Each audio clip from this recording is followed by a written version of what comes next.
HMS A1, the Royal Navy's first all-British designed and built submarine, was launched in 1902 in Barrow-in-Furness. 10 years later, she was lost whilst undergoing naval trials between Chichester and the Isle of Wight. In 1989, a local fisherman snagged his nets on the hull of this uncharted wreck, and local diver Martin Woodward was asked to investigate. At first it was thought that it might possibly have been a Holland-class submarine because the Holland 5 was lost some way to the east.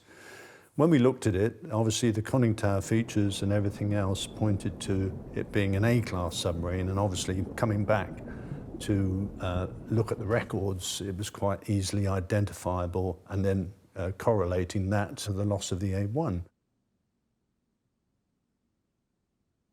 And we looked around for something that would definitely identify the wreck. One identifying feature I've got is like a flag-holding device. So I found it on the seabed, and that really confirmed the identity of the submarine. Before you go down, it's an obstruction that someone's caught up in with their net, and you're thinking on the way down, as you go down that line, I mean, the visibility was pretty bad the first time. You're thinking, I wonder what it is. Is it going to be exciting? Is it going to be old? Is it going to be this century? Is it going to be 2 centuries old? Whatever. So you never ever lose that buzz. I mean, I've dived on literally hundreds of wrecks, but I never lose that buzz of not knowing when you're entering the time capsule what you're going to find. Such is the importance of this submarine, it was designated in 1998. A dive team of volunteers, led by Martin Davis, regularly visit the site. Being the first British designed and built submarine, it's just an amazing feat of engineering. And to see it still almost in one piece there, out, just out here in the Solent, it's just truly amazing. And I really get so excited about diving it each time.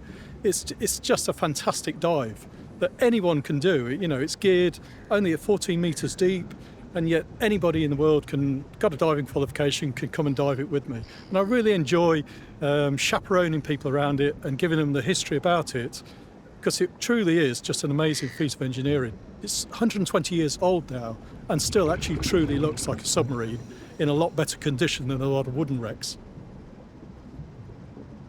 So our dive team mainly comprises of volunteers here from South Sea Aqua Club. We're diving the wreck about a dozen times a year.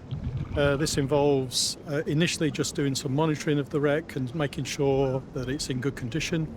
If there's actually damage to the wreck, then we'll organise removal of ropes and pots. We'll also start looking at some of the sediment on the wreck and the wildlife on the wreck as well, which is really important.